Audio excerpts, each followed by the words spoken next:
Leitura diária. Levítico 5. Se alguém pecar, porque, tendo sido testemunha de algo que viu ou soube, não o declarou, sofrerá as consequências da sua iniquidade. Se alguém tocar qualquer coisa impura, seja um cadáver de animal selvagem, ou de animal do rebanho, ou de uma das pequenas criaturas que povoam a terra, ainda que não tenham consciência, ele se tornará impuro e será culpado. Se alguém tocar impureza humana, qualquer coisa que o torne impuro, sem ter consciência disso, quando souber, será culpado. Se alguém impensadamente jurar fazer algo bom ou ruim, em qualquer assunto que alguém possa jurar descuidadamente, ainda que não tenha consciência disso, quando o souber, será culpado. Quando alguém for culpado de qualquer dessas coisas, confessará em que pecou, e pelo pecado que cometeu, trará ao Senhor uma ovelha ou uma cabra do rebanho, como oferta de reparação, e em favor dele o sacerdote fará propiciação pelo pecado. Se não tiver recursos para oferecer uma ovelha, trará pela culpa do seu pecado 2 rolinhas ou 2 pombinhos ao Senhor, um como oferta pelo pecado e o outro como holocausto. Ele os trará ao sacerdote, que apresentará primeiro a oferta de sacrifício pelo pecado. Ele destroncará o pescoço da ave, sem arrancar-lhe a cabeça totalmente.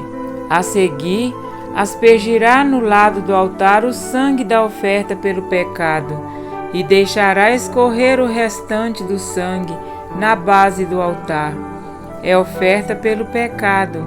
O sacerdote então oferecerá outra ave como holocausto, de acordo com a forma prescrita, e fará propiciação em favor dele pelo pecado que cometeu, e ele será perdoado.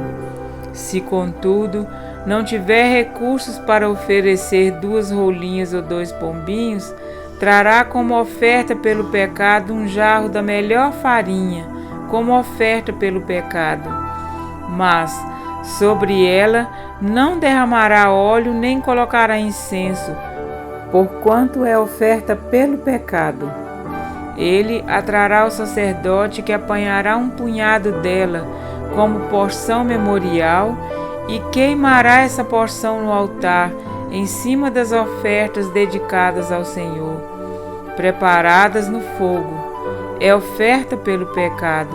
Assim, o sacerdote fará propiciação em favor dele, por qualquer desses pecados que tiver cometido, e ele será perdoado. O restante da oferta pertence ao sacerdote, como no caso da oferta de cereal. Oferta pela culpa. O Senhor disse a Moisés: quando alguém cometer um erro, pecando sem intenção em qualquer coisa consagrada ao Senhor, trará ao Senhor um carneiro do rebanho, sem defeito, avaliado em prata, com base no peso padrão do santuário, como oferta pela culpa. Fará restituição pelo que deixou de fazer em relação às coisas consagradas. Acrescentará 1/5 do valor e o entregará ao sacerdote. Este fará propiciação por ele com o carneiro da oferta pela culpa, e ele será perdoado. Se alguém pecar, fazendo o que é proibido em qualquer dos mandamentos do Senhor, ainda que não o saiba, será culpado, e sofrerá as consequências da sua iniquidade. Do rebanho, ele trará ao sacerdote um carneiro, sem defeito e devidamente avaliado, como oferta pela culpa. Assim, o sacerdote fará propiciação em favor dele pelo erro que cometeu sem intenção, e ele será perdoado. É oferta pela culpa, pois com certeza tornou-se culpado perante o Senhor. Amém? Para refletir, será, pois, que sendo culpado numa destas coisas, confessará aquilo em que pecou? Verso 5. Havia uma necessidade urgente em ensinar aos filhos de Israel a triste condição de que o pecado faz separação entre o homem e Deus. Isaías 59, 2. O povo não poderia chegar-se ao Senhor e dele aprender, se não fosse o sistema de sacrifício do santuário que possibilitava este encontro. Os sacrifícios, a intercessão dos sacerdotes e a manifestação da glória de Deus deveriam ser para os pecadores a revelação do Messias, o plano da salvação. Cada tipo de sacrifício tinha sempre o objetivo final de salvar do pecado. Os pecados, ainda que fossem ocultos, precisavam ser confessados diante do Senhor e expiado com sacrifício. Eram as ofertas pela culpa e pelo pecado. Na segunda parte, encontramos o sacrifício pelo sacrilégio ou prejuízo quanto às coisas sagradas ao Senhor. Se houvesse qualquer tipo de dano às coisas do santuário, mesmo que sem a intenção de cometê-lo, era necessário o sacrifício e a restituição de quinta parte do valor envolvido. Transgredir os mandamentos do Senhor, ainda que não o soubesse, recebeu um grau ainda maior de culpa, constituindo iniquidade.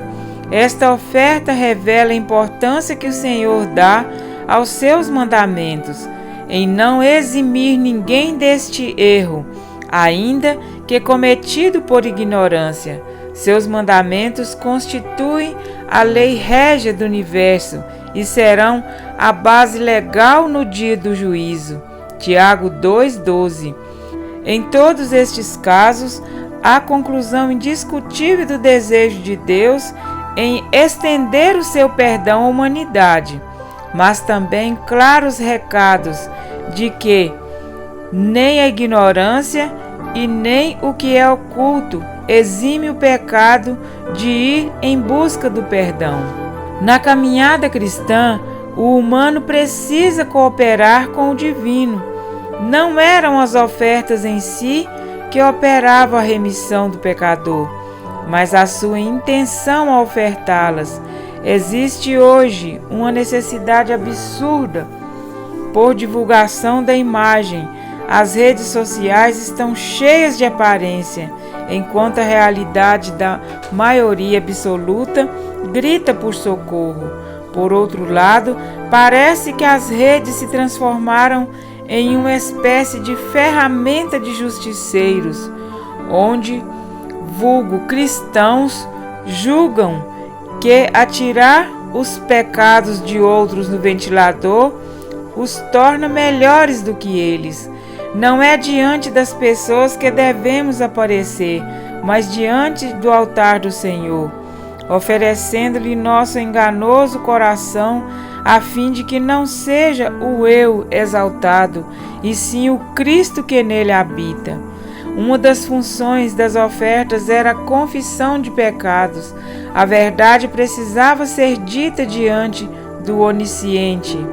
Isto não significava que o pecador tinha de confessar diante de todos os seus pecados, e sim diante de Deus e do sacerdote oficiante. Mas todas as vezes em que um filho de Israel carregava sua oferta a caminho do tabernáculo, ele precisava atravessar parte do acampamento até chegar lá. Somos todos pecadores e carecemos da graça de Deus. A mesma atitude que o Senhor esperava de Israel, Ele espera de nós hoje, que quando vimos nossos irmãos indo ao Senhor em busca de perdão, nos alegremos e cooperemos com o Senhor no processo de resgate, no que estiver ao nosso alcance, encaminhemos o errante aos pés do Salvador. Mesmo sem essa intenção, os algozes da mulher adúltera a levaram ao melhor lugar do mundo. Enquanto seu pecado era divulgado nas redes sociais de Israel, Jesus manteve o silêncio e escreveu em lugar em que facilmente seriam apagados os pecados de seus acusadores. Aí, ela não encontrou palavras condenatórias, mas o perdão de um Deus que a amava incondicionalmente. Pode ser que você esteja passando por situação semelhante. Pode ser que você não tenha encontrado braços que lhe amparem, mas dedos que lhe acusam. Saiba que ainda assim há um Deus que está bem perto de você, que as pedras que lhe ameaçam a vida não têm mais poder do que a rocha da vida eterna, que agora te diz: nem eu tampouco te condeno, vai e não peques mais. Amém? Continuemos juntos. Um grande abraço, que Deus continue nos abençoando em Cristo Jesus.